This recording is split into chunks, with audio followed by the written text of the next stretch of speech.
ابو سفیان یوه قافله له شام څخه د مکې معظمې په طرف روانه کړې وه. په دې قافله کې 50,000 د سرو زرو سکې او نور سامان آلات شامل ول. خو د دوی لپاره یوه ستونزه وه. دا قافله باید د مدینې منورې څخه تېره شوې وای او مکې معظمې ته رسېدلې وای. خو په لاره کې مسلمانان د دې قافلې د لوټلو لپاره ناست وو.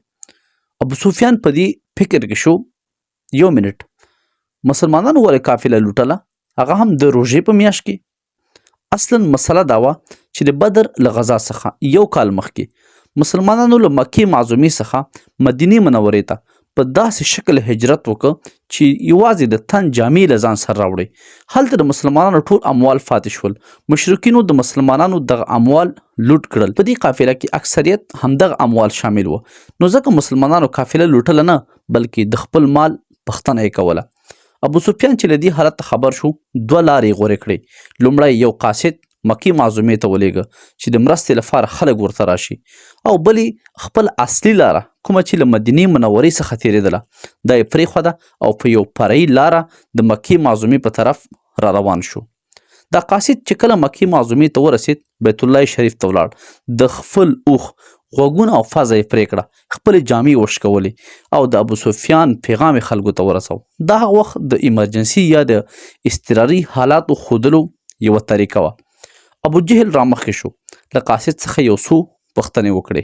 لومړۍ پوښتنه دا وه، مسلمانانو شمیر څومره و؟ قاصد ځواب ورکړ چې 300 یا څه باندې. ابو جهل وویل چې موږ به 1000 کسه تیار کړو. بیا پوښتنه وکړه چې څومره آسان ورسره ول؟ قاصد ځواب ورکړ چې 2. ابو جهل وویل چې موږ به 80 آسونه تیار کړو. بیا پوښتنه وکړه چې څومره اوښان ورسره وو؟ قاصد ځواب ورکړ چې 80 په شاوخوا کې. ابو جهل وویل چې موږ به 180 اوښان تیار کړو. د ابو سفیان قافله په محفوظ شکل مکې معظمې ته راورسېده. اوس نو د جګړې لپاره کوم دلیل نه و پاتې، مګر ابو جهل په خپل ضد کلک ودرېد او ویلي چې مسلمانانو ته به دا حتما سبق ورکوي. همدا و چې د روژې په میاشت کې مسلمانان د جګړې لپاره د بدر میدان ته ولاړل. مسلمانانو خپل عسکر په یو داسې ځای کې ځای پر ځای کړل چې هلته د اوبو یو کوهی و. یو صحابي له پیغمبر علیه السلام څخه پوښتنه وکړه چې د الله رسوله، دا ځای دی د وحی په اساس انتخاب کړی که د مشورې؟ پیغمبر علیه السلام ځواب ورکړ چې دا مې د مشورې په اساس انتخاب کړی.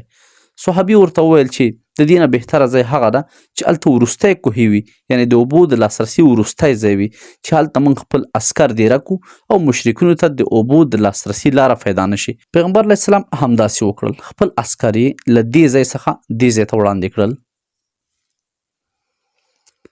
ابو جهل د 1000 تنه مشرکینو سره د بدر میدان ته حاضر شو. په لومړي سر کې د مکې تر ټولو ریچ بزنسمین عتبه د خپل زوی او ورور سره د مسلمانانو مقابلې ته راووتل او اعلان یې وکړ چې څوک شته زموږ د مقابلې. 3 تنه انصار اصحاب کرام وروتل. عتبه وویل چې نه، زموږ کار د خپل ورونو سره ده، چا چې د خپل پلار او نیکه دین پرېښی. هدف یې مهاجر اصحاب کرام وو. حضرت حمزه، ابو عبیده او حضرت علی رضی الله تعالی عنهما د دې 3 مشرکینو د مقابلې لپاره ووتل. ابو عبیده یو څه زخمی شو، خو عتبه د هغه ورور او زوی 3 واړه وژل شول. حذیفه رضی الله تعالی عنه چې د عتبه زوی و، دا د مسلمانانو په لښکر کې شامل و. د هغه د سترګو پر وړاندې پلار، ورور او ورسره تره وژل شول. څرنګه چې د مسلمانانو شمیر کم و، مسلمانانو دفاعي حالت غوره کړ. ابو جهل له پوره پاور سره په مسلمانانو حمله وکړه. مسلمانانو له خپل ځان څخه کلکه دفاع وکړه. د یو مسلمان په مقابل کې 15 مشرکین وژل شول، مجبور شول چې شاتګ وکړي. مسلمانانو خپل تازه جنګیالي چې جګړې کې برخه نه واخیستې مخکینیو صفونو ته راوستل او هغه چې جنګېدلي وروستیو صفونو ته یې بوتلل. ابو جهل دوهم ځل له پوره پاور سره بیا حمله وکړه، مګر بیا هم مسلمانانو سخته دفاع وکړه. خو دا ول چې کله مشرکین په شا سول، مسلمانانو پرې تهجمي حمله وکړه. مشرکین د تیښتې په حال کې د بدر له میدان څخه روان شول. ابو جهل وژل شو. کله چې دغه خبر مکې معظمې ته راورسېد، هیڅ چا باور نه کو چې د مشرکینو دومره لوی لښکر د مسلمانانو په مقابل کې ماتې خوړلې وي. او همدارنګه قریشو په تیرو 80 کالو کې هیڅ جګړه نه وه بایللې. 15 کاله مخکې د ابرهه 80,000 لښکر په مکه معظمه کې تباه شوی و. خو ورو ورو د مشرکینو د ماتې خبر په مکه معظمه کې عام شو. د مکې خلک پوه شول چې جګړه هم وبایلله او عزت هم د لاسه ووته.